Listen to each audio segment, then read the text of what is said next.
Ronaldo de Assis Moreira, famously known as Ronaldinho, was born on March 21, 1980, in Porto Alegre, Brazil, into a humble but passionate football-loving family. From the very beginning, the rhythm of football seemed to be stitched into the fabric of his life. His father, João Moreira, had been a shipyard worker and also played football for a local club, instilling in his children a love for the game. His mother, Miguelina, was a nurse who worked tirelessly to support the family, always ensuring that her children had food on the table and encouragement in their hearts. Ronaldinho grew up in a modest neighborhood, where kids played football on dusty streets, using makeshift balls and goalposts. Life wasn't easy, but in Brazil, football was more than a game, it was hope, an escape, and sometimes even a destiny. Ronaldinho's older brother, Roberto Assis, was also a talented footballer, and he became a crucial figure in shaping Ronaldinho's journey. Roberto had once signed with Grêmio, one of Porto Alegre's most important clubs, but his career was shortened due to injuries. Despite the setback, Roberto never lost his connection with the game. He became both a mentor and a manager for Ronaldinho, guiding him through every critical decision. Ronaldinho grew up watching his brother play, admiring the way the ball obeyed his touch, and dreaming of one day doing the same but on an even greater stage. From an early age, it was clear Ronaldinho possessed something rare. His ability to control the ball, to dribble past opponents with ease, and to create magic on the pitch made him stand out. There's a famous story from his childhood. At the age of 13, Ronaldinho scored an astonishing 23 goals in a single match. The newspapers reported about this prodigious boy from Porto Alegre who had humiliated his opponents with his dazzling skills. It was at that moment many realized a star was being born. He wasn't just another Brazilian kid chasing a ball, he was someone destined to mesmerize the world. The neighborhood around him was tough, filled with challenges, but Ronaldinho's world revolved around two things, his family and his football. His father's untimely death when Ronaldinho was just 8 years old left a deep scar. João had been the one who first introduced Ronaldinho to the ball, who had whispered dreams into his ears, and suddenly he was gone. But even in his absence, João's spirit lived on in Ronaldinho's every touch, every trick, and every smile on the pitch. His mother became his pillar, and his brother Assis became his guardian, making sure Ronaldinho's talent was nurtured and never wasted. By the mid-1990s, Ronaldinho had joined the youth academy at Grêmio. His performances quickly caught attention. He was slender, still growing, but his dribbling ability, vision, and flair were unmatched. Coaches often said that while other boys were trying to learn the basics, Ronaldinho was inventing new ways to play the game. The ball seemed glued to his feet. After 5 unforgettable years at Barcelona, Ronaldinho's time at the club slowly came to a close. By 2008, the magic that had once lit up Camp Nou seemed to flicker. His body began to feel the effects of constant matches, late-night lifestyle habits, and injuries. While still loved deeply by Barcelona fans, it was clear to both the club and Ronaldinho himself that a new chapter was needed. In the summer of 2008, he signed for AC Milan, one of Italy's most prestigious clubs and a European giant with a rich history. The move to Milan was seen as both a new opportunity and a challenge.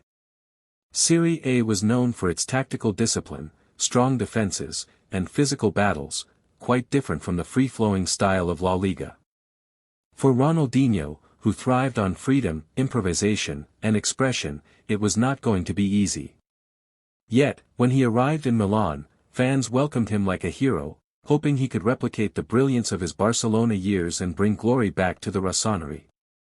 At Milan, Ronaldinho was surrounded by legendary players, Paolo Maldini, Clarence Seedorf, Andriy Shevchenko, Kaká, and Filippo Inzaghi.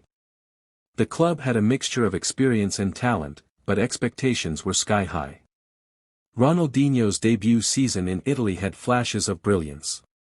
There were nights when he seemed unstoppable, dribbling past defenders, delivering killer passes, and scoring spectacular goals. In his first Milan derby against Inter, he scored the winning header, making the red and black half of the city roar with joy. That goal became one of the most memorable moments of his Milan spell. Yet, consistency was the challenge. Ronaldinho was no longer the tireless, electric player of 2005. His pace had slowed, and at times he seemed disinterested, but when he wanted, he could still create magic out of nothing.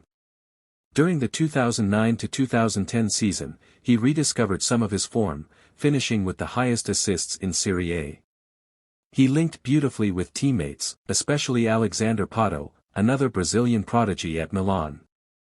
Watching Ronaldinho in Milan was like glimpsing at the magician again, but this time in shorter bursts rather than full performances. While his club career continued in Italy, his relationship with the Brazilian national team took a complicated turn. After the 2006 World Cup disappointment, Ronaldinho struggled to secure his place under new coaches. In 2010, when Brazil prepared for the World Cup in South Africa, many expected him to be called back, but coach Dunga excluded him from the squad, citing fitness and tactical reasons. For Ronaldinho, who had once carried the hopes of a nation, this exclusion was heartbreaking. The world had hoped to see him light up another World Cup, but instead, he watched from afar. By early 2011, Ronaldinho's Milan adventure came to an end. Though he had given memorable performances, he was no longer the center of the project. With younger talents emerging and Milan looking toward the future, Ronaldinho decided.